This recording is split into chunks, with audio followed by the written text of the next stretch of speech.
ဆိုင်တော့ရွှေထူးလာပြီးတော့ဘောကြီးရဲ့ငါတို့ရက်နေနိုင်ရတော့အဖေဘာနဲ့လို့စားလုံးဝဝယ်လိုက်တာရတာငါကဘီယာတော့ဘာလို့တော့ဘီယာတော့ဘာလို့တော့တိုင်းနေတယ်ရတောင်းလိုက်တယ်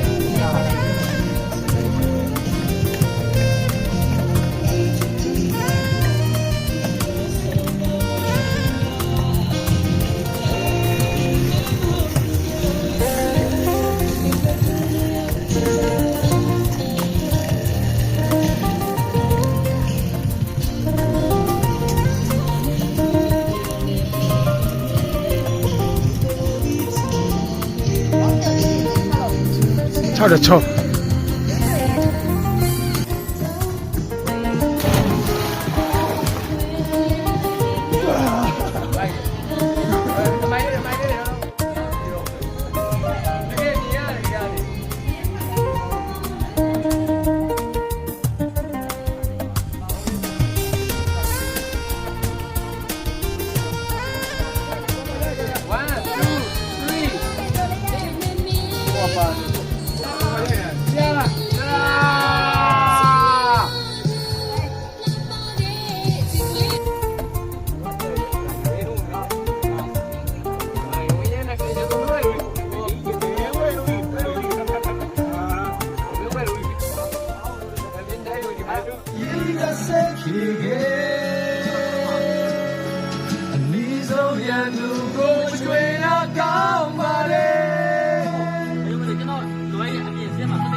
你好。